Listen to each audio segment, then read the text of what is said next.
Hello, and I'm not just saying that, I really mean it. Well, as you can see, I'm just a tad more mature than your average blogger. So if you don't like this video, don't waste your time leaving a negative comment, because an hour from now I won't even remember I posted it in the first place. No kidding, I once spent 3 hours in a multi-storey car park trying to remember which level I'd parked the car on. Well, I got halfway home on the bus when I suddenly remembered I didn't have a car. So anyway, here we are in day umpty something of the UK lockdown, and it's doing my chuffing head in. I think I could cope better with the zombie apocalypse than this coconut virus. At least you can have a daft laugh with the zombies, you know what I mean? And the isolation's really got to me big style. I've begun to hallucinate that I'm in The Great Escape with Steve McQueen. I even started a tunnel. Mind you, I had to abandon the first one. The people in the flat below me got really annoyed about it. So anyway, I started another tunnel in the park where I go for my daily exercise. And the idea was to come up in the cellar of the pub down the road. But my navigation was a wee bit wonky, and after digging for 2 weeks I came up in the filter beds at our local sewage works. I thought, shit. So I was up in the park earlier on today, and as I bent down to pick up some dog poo, I suddenly thought, I really should get a dog, because I'm very fond of dogs. But dogging though, well that's something else entirely. I'm not really into that at all. But I remember talking about dogging one night with a local PCSO lady. I said, you know Kath, I just can't see the attraction. She says, well come over and stand next to me, I'll give you a boost up onto the windscreen. But I got into trouble today in the park because of a dog. There was this golden retriever sat next to a bush, looking bored and fed up. So I threw a stick for him. But like I told the police, how was I to know he was a guide dog? And besides, what was that blind fella doing in those bushes with his pants round his ankles anyway? There's perfectly good toilets up there. But I must admit though, the police were very good about it once I explained the situation. In fact, we even had a good laugh about it, as they were making out my £30 fine for breaching the exclusion laws. But you know, I don't understand why some folk get stressed about keeping a social distance. People have been avoiding me for years, especially women. And I can't understand why, because I've always thought of myself as having a good sense of humour, you know. In fact, just the other day I passed 2 women in the street and one of them whispered, there goes that funny bloke again. So it must be true. Well anyway, a few weeks ago when this all kicked off, I had a bit of a cough and a sniffle. So I rang the NHS helpline for advice. And what they said was, don't leave the house, have all your meals delivered, and don't have any visitors. I thought, great, I can just carry on as normal. Well then my GP rang me up and he said, are you starting to self-isolate? Well, I was way ahead of him on that score. I started in 1980, so I've just been reading the latest world headlines. North Korea has announced the closure of all places of entertainment, and the locals are worried. They reckon it could put as many as 3 people out of a job. Meanwhile in Saudi Arabia, the government has ordered men and women to stay 20 feet apart at all times. A journalist asked a doctor from the World Health Organization if that was a good idea, and the doctor said it wouldn't change a thing. And then there's America. You know, it's shocking to think how that great nation has been brought to her knees by a brainless parasitic microbe. But that's enough about Trump. But there's one bit of good news. There's not a single case of corona in Greenland. The buggers have drank a lot. Well, we're living through strange times, folks. We really are. I queued up for an hour the other day to get into a supermarket, and by the time I got in, half the shelves were empty. All that was left was cheap crap that nobody wanted anyway. Mind you, shopping at B&M Bargains was always like that. And then there's the selfish sods that panic buy everything. Well, I thought I'd do my bit for society, so I put a load of toilet rolls on eBay at a very reasonable price, I thought, if I say so myself. And you know, I never even got one single bid for them. I don't understand it. I mean, it's not as if I'd used them more than once. People can be so picky, can't they, even in times like these. But you know, it's the young people I feel sorry for in all this. I mean, how are they supposed to get their drugs now, for instance? Let's face it, nipping out to score some wacky-backy doesn't count as essential shopping. I mean, don't the police realise how hard it is to find a new dealer when yours is self-isolating? Where's the humanity, I ask you? Well, at least we've got the internet and social media to keep us all in touch.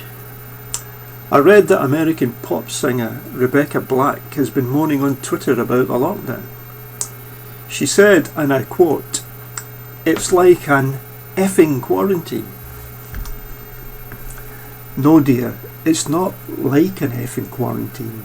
It is an effing quarantine. So anyway, I've just bought my first ever smartphone to keep in touch with everyone.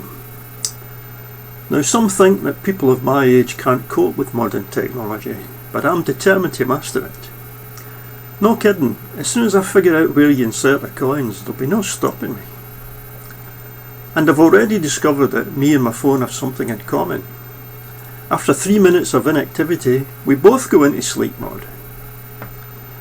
But it's not so much the technology I struggle with, it's the terminology.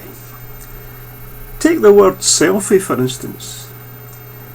You see, when I was a teenager, a selfie was something you did in the privacy of your own bedroom. But then I started hearing about people taking selfies all over the place. On the bus, or the train, everywhere. I thought, crikey, this permissive society's gone way too far. It really has. And then there's the phrase, pop-up. In my day, a pop-up was when you woke up in the morning, you glanced down at your pyjamas, and you thought, oh, I appear to be having a pop-up. Usually followed by a quick selfie, it has to be said. But even the names of products get me confused nowadays. Last Christmas, I went out and bought myself a Dyson ball cleaner. I was 3 bloody hours in casualty because of that stupid name. Still smarts when I cross my legs. You see, the thing is, young people don't realise that jargon can get them into trouble. I took my PC into a repair shop once, and a young fella there asked me if I knew what was wrong with it. Well, I hadn't a clue, you know. He says, oh, no worries, mate. I'll just boot my dongle stick into your RAM slot. I said, you bloody won't. Come another step closer, pal, and I'm calling the cops. See what I mean? Words. Now, another word I have problems with is Uranus, as in the planet Uranus. You see, when I was a schoolboy, it was pronounced as Uranus, which was always good for a cheap laugh. But I've never been able to separate that linkage in my head, you know. So I got quite anxious the other week when I saw a news headline that said, "Something is leaking from Uranus, says NASA." I thought, how the hell did they know that? I mean, you read about things that can spy on you through your computer, but this was getting a bit too intimate for my liking. Well, it worried me that much I had to go to the bathroom and check. Now, I don't know if you've ever tried peeking at your own ring piece using a shaving mirror on the end of a stick, but it's no easy thing, let me tell you. I ended up with a dislocated shoulder and a crick in my neck, and after all that trouble I couldn't even see anything wrong anyway. Well, that was bad enough, but the very next day the headline was "Astronomers to probe rings around Uranus with new instruments." Now, call me picky, but I didn't fancy having my anus rings probed by an instrument, even if it was brand new. Another thing that caught my eye was a news item marking the 50th anniversary of the Beatles breaking up. Now, I know that won't interest anyone much below the age of 65, but I thought it was worth mentioning anyway. Paul McCartney was quoted from an interview he'd given after the release of his first solo album. A journalist asked him, "Has recording alone taught you anything?" And Paul replied, and this is a direct quote, "Playing with yourself is very difficult, but satisfying." Well, I'm with you there, Sir Paul. That's pretty much been my experience as well. Well, it's nice and sunny today. If only I could jump in a car and go for a long drive in the country. Mind you, driving can be stressful nowadays. But I read somewhere that the best cure for stress is to get completely naked. It's supposed to release chemicals in your brain that totally relaxes you. So I thought, I'll give that a go. I got 2 miles down the motorway, right? Now I've got 6 points on my licence and a conviction for public indecency. But the annoying thing about this lockdown is, just before it all began, I'd bought myself a new set of wheels. Now I reckon by this time next year, if we're lucky, I might have enough for some seats and an engine as well. But in the meantime, I'll have to make do with my old car. And you know, it makes my heart swell with pride whenever I look out of my window and see that big Jaguar saloon, knowing that my Reliant Robin is parked just behind it. Now, if you've never seen a Robin, just Google it. It's a car with all the street credibility of your average council wheelie bin, which is basically what it is. I bought mine second hand 3 years ago, but I've not done a thing to it since. I don't mean it's reliable, it's just that I can't be arsed repairing it. And it's not exactly a sporty car. It'll do 0 to 60 in about 3 hours. But only if you're going downhill with a stiff breeze behind you. If you want to overtake anything, you need to make an appointment the day before. Not that you'd want to be going fast in it anyway. When you pump the brakes, the only thing that stops is your heart. But despite all that, I've got a soft spot for the Robin. I actually lost my virginity in one of those cars, which is remarkable. Normally you're hard pressed to get a woman just to sit in one of them things, never mind do anything else. But no, I did the dirty deed with a woman named Liz, who was 10 years older than me at the time and unhappily married to a traffic policeman. She said, "You know, Andy, if my husband catches us tonight, we'll be in serious trouble." I said, "You're not kidding, Liz. You're not insured to drive and I've only got a provisional licence." No, but I'm well past all that romantic carry on now. I actually think I've reached the male menopause.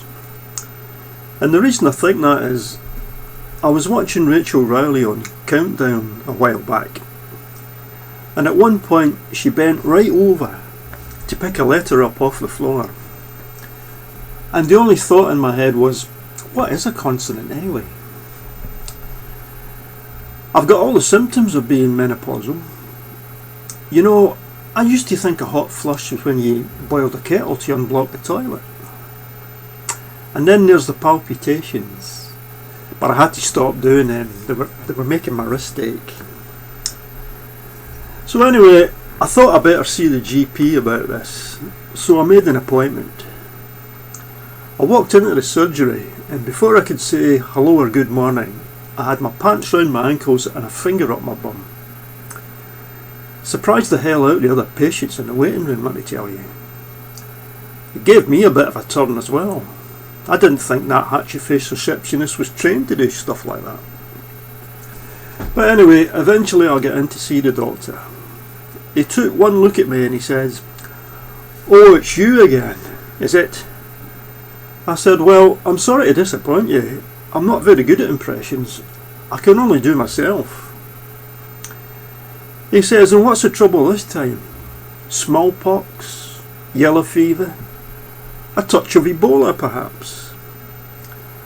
I said, Are you trying to say I'm a hypochondriac?" He said, "Well, let's put it this way. You came to see me last month to check if you had PPI." He says, "Well, now that you're here, I better check your prostate, so just lower your trousers and bend over that couch, will you?" Now, I could see a pattern developing here, and I didn't much like the look of it. But anyway, I did as I was told, and the finger was duly inserted, you know. Then after about a minute, which felt like much longer to me, he says, "Now there's no need to feel embarrassed. It's perfectly normal to get an erection during this procedure." I said, "I'm not." He said, "I didn't mean you." Well, I can't remember what I went to see him about, but he certainly cured me. I've never been back since. So anyway, I better shoot off, folks, because I'm making another escape bid tonight. I've built a glider on top of my block of flats. It's made from old cardboard boxes stuck together with masking tape. That's the glider, I mean, not the tower block. Mind you, it's hard to tell the difference in the winter. But anyway, I don't have any qualifications in aeronautical design. But I did manage to build an Airfix Spitfire kit in 1962, so I should be okay. What could possibly go wrong? So, if you've liked this wee video, don't forget to click the wee like button on the bottom left of your screen. And who knows, maybe it will go viral. So, stay safe, stay cheerful, and stay together. Well, not too close together, but you know what I mean. Oh yeah, and wash your chuffing hands. Bye.